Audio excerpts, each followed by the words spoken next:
Hello बच्चों, कैसे हो? आपका स्वागत है त्रिपान स्टडी सेंटर में। आज जो हम करने जा रहे हैं कक्षा 9 विज्ञान अध्याय जो हमारे समक्ष आया है जीवन की मौलिक इकाई, जो काफ़ी महत्वपूर्ण रहेगा। यानी देखा जाए तो फंडामेंटल यूनिट ऑफ लाइफ काफ़ी महत्वपूर्ण रहेगा एग्जाम पॉइंट ऑफ व्यू से। इसमें जो है हम एनालाइज करेंगे, समझेंगे सारे क्वेश्चनों को, वो भी एमसीक्यू के अंतर्गत, जो कि काफ़ी महत्वपूर्ण रहेगा। और सबसे बड़ी बात है कि यहाँ पर एमसीक्यू जो रहेगा हिंदी इंग्लिश दोनों माध्यम में रहेगा, तो हर एक बच्चे के लिए ये महत्वपूर्ण बन जाएगा।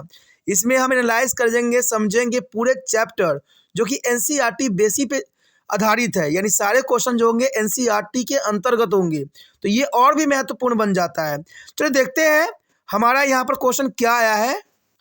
यहाँ पर जो हम कर रहे हैं काफ़ी महत्वपूर्ण चैप्टर जीवन की मौलिक इकाई। जीवन की मौलिक इकाई यानी फंडामेंटल यूनिट ऑफ लाइफ, ये कक्षा 9वीं सीबीएसई एनसीईआरटी के अंतर्गत साइंस का यहाँ पर क्वेश्चन है। और ये सारे क्वेश्चन एमसीक्यू के रूप में है, जो कि काफ़ी महत्वपूर्ण है। और जिन बच्चों को जो है क्वेश्चन देखना है वो प्ले लिस्ट पर जाके देख सकते हैं, वहाँ पर सारे क्वेश्चन आंसर आपको प्ले लिस्ट पर मिल जाएगा। तो ये काफ़ी महत्वपूर्ण रहेगा। यहाँ पर देखा जाए तो एमसीक्यू काफ़ी महत्वपूर्ण रखता है।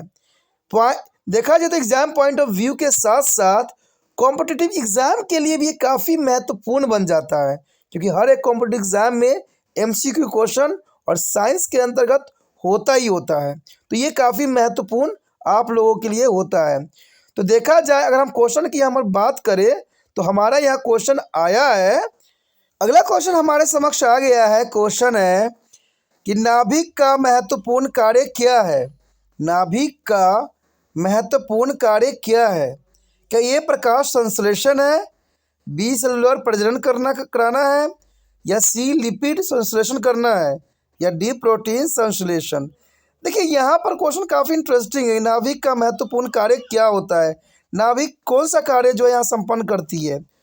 तो अगर आपको इसका आंसर पता है तो फटाक से मुझे आंसर का जवाब दीजिए, क्योंकि आप महत्वपूर्ण हो, आपको जो है एग्ज़ाम में बैठना है, तो आपको जो है पहले क्वेश्चन करना है। क्योंकि जो बच्चे पहले आंसर देते हैं वो काफ़ी महत्वपूर्ण उनके लिए होता है।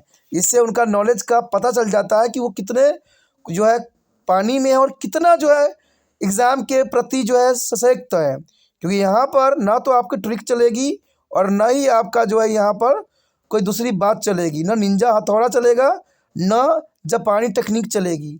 कहते हैं जब पढ़ाई करते हो तो टेक्निक के जगह पर अगर आप दिमाग यूज़ करोगे तो वो बेहतर होता है। कई जगह पर ये बात बताई जाती है कि निंजा टेक्निक हम यूज़ करेंगे, हम ट्रिक यूज़ करके आपको जो है अच्छे से अच्छे नंबर दिलवा देंगे। भाई आप इतने कहते हैं इतने समझदार तो हो ही हो कि बिना पढ़े लिखे बिना पढ़े हम किसी चीज़ को जो है ट्रैक नहीं कर सकते, किसी चीज़ को जो है हम आगे नहीं बढ़ा सकते। जहाँ पर भी आपको ऐसी बातें दिखता है ना, उसको तो आप रिजेक्ट कर दीजिए, क्योंकि निंजा हथौड़ी और निंजा तकनीक से हम नहीं क्वेश्चन कर सकते हैं। क्वेश्चन जो होती है उसको बार बार समझ के, बार बार कोशिश करके, क्योंकि आपने कहावत जरूर सुनी है, करत करत अभ्यास ते जरमती हो सुजान, रस्सी आबद जात तो सिल पे परत निशान।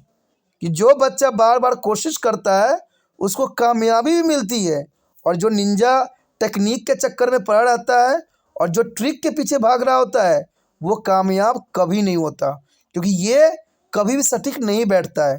ट्रिक जो होती है कभी सटीक नहीं होती है। तो ये काफ़ी महत्वपूर्ण बात है। अब इसी क्वेश्चन को देख लीजिए। यहाँ क्वेश्चन है नाभिक का महत्वपूर्ण कार्य क्या है। अब जिन बच्चों को पता होगा, जिन्होंने कभी सुना होगा, पढ़ा होगा, वो फटाक से आंसर इसका दे देंगे। जैसे कि आपको पता है कि इसका आंसर डायरेक्ट जो होगा सेलुलर प्रजनन में होगा। यानी नाभिक जो है महत्वपूर्ण कार्य सेलुलर प्रजनन में करता है, क्योंकि नाभिकीय विखंडन से ही दूसरे जीवों की उत्पत्ति होती है। ये आपको पता होना चाहिए।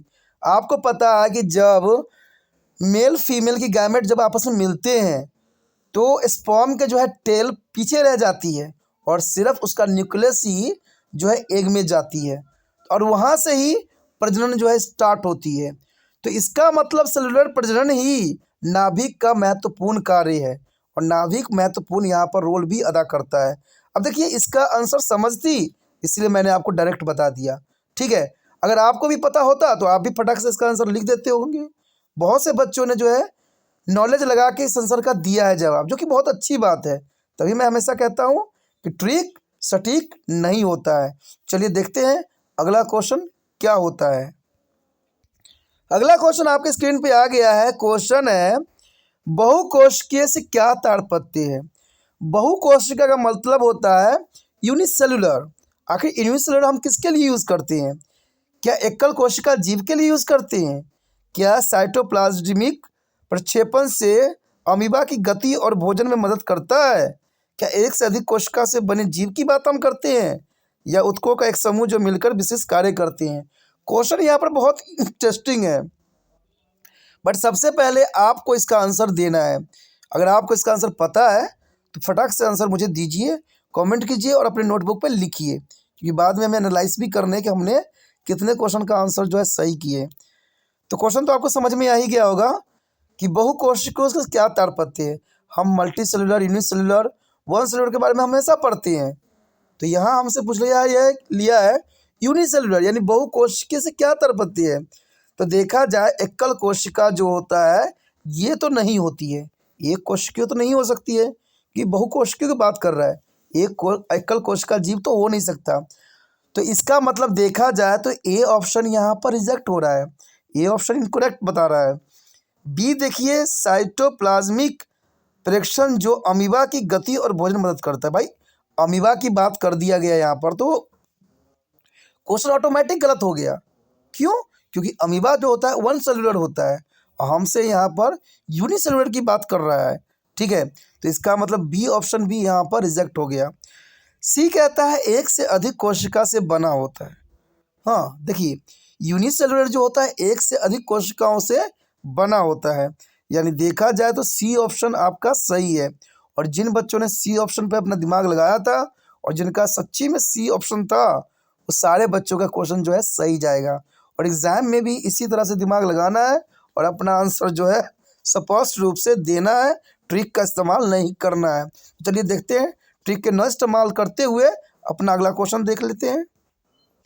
अगला क्वेश्चन आपके स्क्रीन पे आ गया है। क्वेश्चन है कि निम्नलिखित में से विषम समूह का चयन करें। मतलब है कि इसमें से कौन सा जो है आपका पार्ट है जो ऑड नंबर को दर्शाता है, और 3 जो होंगे इवन नंबर होंगे यानी सही क्रम होंगे, और 1 जो होगा गलत क्रम होगा। तो आपको बताना है कि वो गलत क्रम कौन सा है, यानी कौन विषम समूह है। क्या ए क्लोमोडोमाइमोनस पैरामीशियम बैक्टीरिया, या बी कवक पौधा जानवर, या सी शुक्राणु न्यूरॉन अमीबा, और डी स्लेडेन श्वान विरचो। तो जो भी ऑप्शन आपको सही लगता है आप अपना माइंड से जो है समझ के इसका आंसर दे सकते हो। ठीक है, बट ट्रिक इस्तेमाल कभी ना करना। ठीक है, आप अपना आंसर जो है कोई भी माध्यम से मुझे दे सकते हो, चाहे व्हाट्सएप पे, ठीक है, चाहे आप जो है अपना बातें जो है आप कमेंट बॉक्स पे भी रख सकते हो, क्योंकि नंबर तो आपको सभी इसमें दिए हुए हैं। हमने यहाँ पर हर चीज़ की प्रावधान किया हुआ है। तो आप अपना आंसर सोच लिए होगे और मुझे किसी न किसी माध्यम से जरूर भेजोगे, अच्छी बात है। क्वेश्चन तो समझ में आ गया होगा कि निम्नलिखित में से विषम समूह का चयन करें, यानी ऑड नंबर आपको चयन करना है। ये ऑप्शन यहाँ पर कहता है क्लोमाइडोमोनस पैरामीशियम बैक्टीरिया। तो क्लोमाइडोमोनस के बाद पैरामीशियम आता है, फिर बैक्टीरिया के समूह का होता है स्थान। तो देखा जाए तो ये तो है सम है, यानी एक सही क्रम है, ये विषम तो है नहीं। बी कहता है कवक पौधा जानवर। कवक पौधा जानवर, देखिए कवक के बाद पौधा का स्थान आता है और पौधे के बाद जानवर का स्थान आता है। तो ये तो हो गया सम संख्या, ये विषम समूह नहीं हुआ, ये भी सम हुआ, यानी ये भी जो है सही क्रम है। लेकिन हमसे जो यहाँ पर क्वेश्चन पूछ लिया है विषम समूह पूछ लिया है। तो देखा जाए सी ऑप्शन पे नज़र करें तो शुक्राणु न्यूरॉन अमीबा। अरे भाई शुक्राणु के बाद न्यूरॉन और न्यूरॉन के बाद अमीबा, ये कैसी बात बता रहा है यार। ये ऑप्शन तो बिल्कुल ही ऑड है। देखिए क्वेश्चन पढ़ने से हमें पता लग जाता है कि, और देखिए शुक्राणु न्यूरॉन अमीबा। अब शुक्राणु के न्यूरॉन से क्या संबंध है और न्यूरॉन से अमीबा का क्या संबंध है? ये तो कोई सीक्वेंस बनी नहीं। इसका मतलब यहाँ पर सी जो है विषम समूह का चयन कर रहा है, विषम समूह ही दर्शा रहा है। तो आपका आंसर यहाँ पर सी है। सी ऑप्शन के साथ आप जा सकते हो और जिन बच्चों ने सी ऑप्शन चुना है उन सब का आंसर जो है परफेक्ट है, सही है। अगला क्वेश्चन हमारे समक्ष आ गया है। क्वेश्चन है कि पादप कोशिका की कोशिका भित्ति बनी होती है। जो पादप कोशिका होते हैं उसकी कोशिका भित्ति किसकी बनी होती है? क्या ए ग्लूकोज का बना होता है, या बी फ्रुक्टोज का बना होता है, या सी प्रोटीन का बना होता है, या डी सेलुलोज का बना होता है? अगर आपको इसका आंसर पता है तो फटाक से इसका आंसर दीजिए, और जो बच्चे आंसर नहीं दे रहे हैं उनको देना चाहिए। आपको पता है कि यहाँ पर त्रिपाण स्टडी सेंटर ने और वीडियो की तरह यानी बहुत से जो चैनल बना रखे हैं यूट्यूब पर, वो सारे के सारे जो है यहाँ पर क्वेश्चन पे टिक लगा के आपको दर्शाते हैं या उसको रंगील कर देते हैं। लेकिन मैं यहाँ पर ऐसा कुछ भी नहीं कर रहा हूँ। कारण क्या है? कारण ये है कि मैं आपका एक अलग ही अंदाज दे रहा हूँ। कारण ये होता है कि पहले जो है म्यूट करके वीडियो को सारे ऑप्शनों को आप आंसर लिख लीजिए और फिर बाद में इसको समझने के लिए इसको जो है म्यूट को ख़त्म कीजिए और सुनिए। तो इससे ये होगा कि आपको जो है अपनी नॉलेज का जो है पहचान हो जाएगी।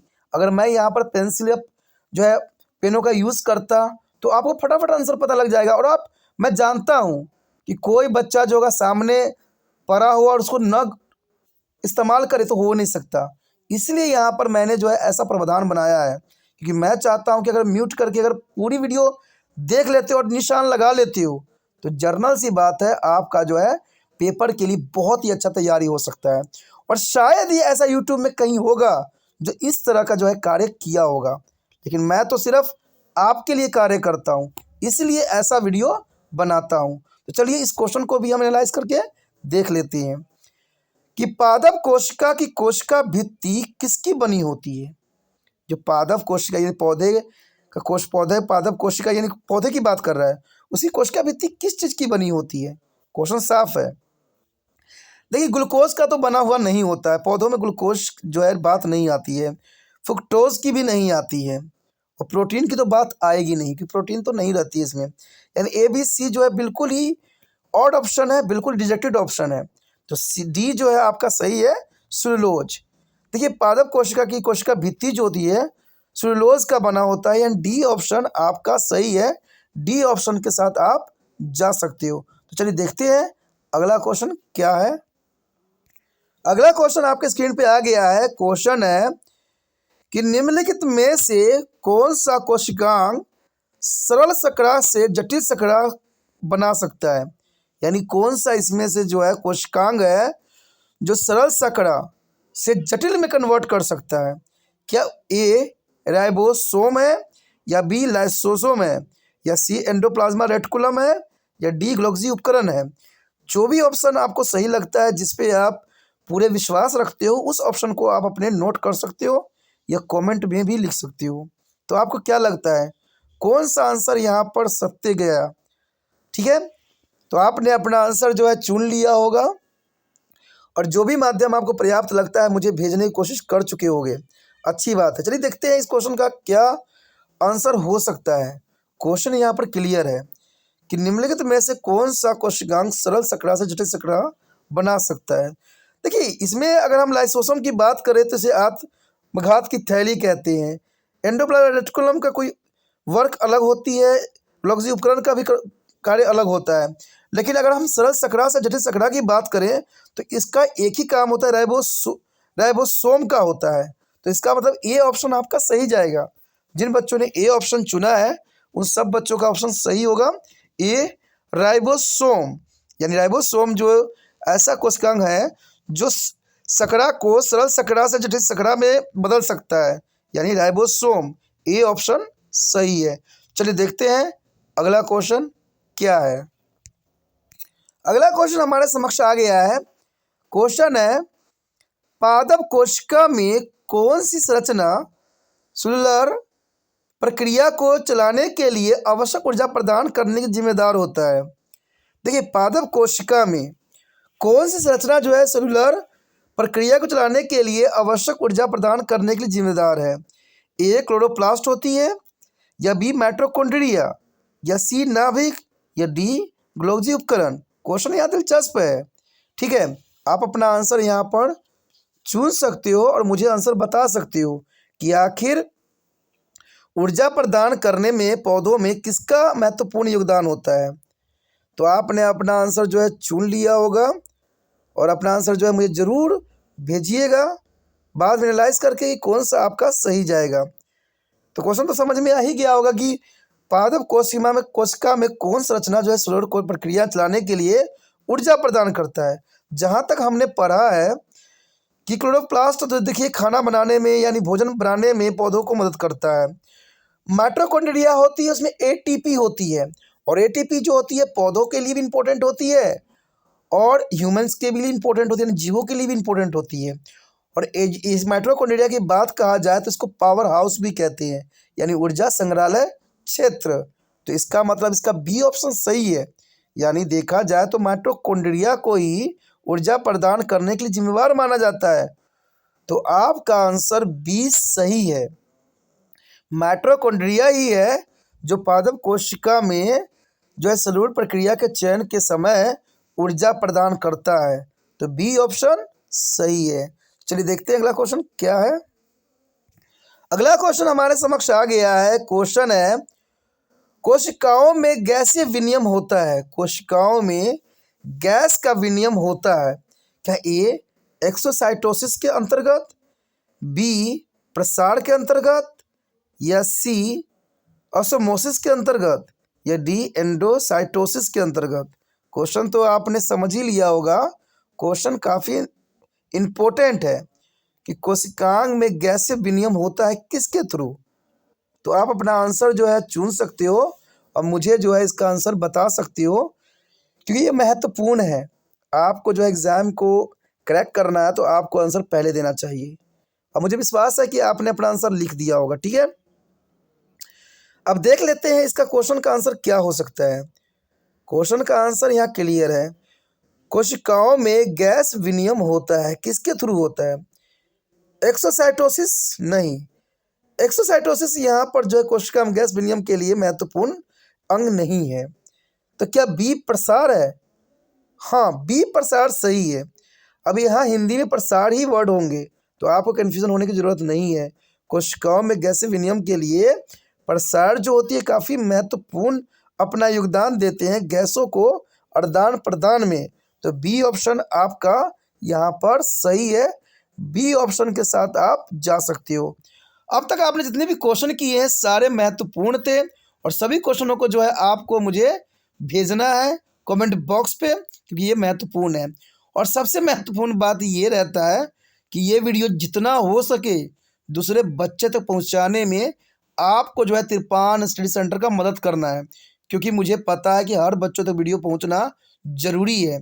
और इसका माध्यम सिर्फ एक है कि आपने क्या करना है, यूट्यूब से लिंक को कॉपी करके व्हाट्सएप स्टेटस पे लगा देना है। देखिए दोस्तों, व्हाट्सएप स्टेटस लगाने से ये होगा कि जो भी बच्चे आपके कॉन्टैक्ट में होंगे, आपके कक्षा में होंगे और उसका कॉन्टैक्ट आपके पास जरूर होगा, तो उन तक ये वीडियो बहुत ही आसानी से स्टेटस रूप में पहुंच जाएगा। क्योंकि स्टेटस तो आप आए दिन लगाते रहते हो, तो आज जो है अच्छे कार्य के लिए लगा लीजिए और ये वीडियो दूसरे बच्चे तक पहुँचा भी दीजिए। इससे जो बच्चों को समझ आएगा, जिनको अच्छा लगेगा वो देखेंगे और जिनको अच्छा नहीं लगेगा वो रिजेक्ट कर देंगे।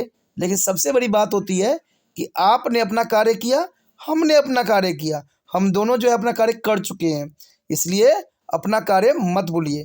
पहली बार मेरे चैनल पे आए हो, पहली बार वीडियो देख रहे हो, समझ में आ रहा है, अच्छा लग रहा है और चाहते हो कि और भी वीडियो आपको इसी प्रकार प्राप्त होता रहे, तो जर्नल सी बात है दोस्तों, चैनल को सब्सक्राइब कीजिए। सब्सक्राइब कर लीजिएगा तो यहाँ पर बहुत ही लंबा आपको ऑप्शन मिल जाता है, क्योंकि यहाँ पर तिरपान स्टडी सेंटर 8th क्लास से लेके MA तक के लिए महत्वपूर्ण है। एक बार अगर आप जुड़ जाइएगा ना तो MA तक तिरपान स्टडी से जो है साथ नहीं छोड़ पाइएगा। इसे सोचिए नहीं, विचार न कीजिए, अभी तिरपान स्टडी सेंटर को सब्सक्राइब करके अपने मोबाइल में सेव कीजिए।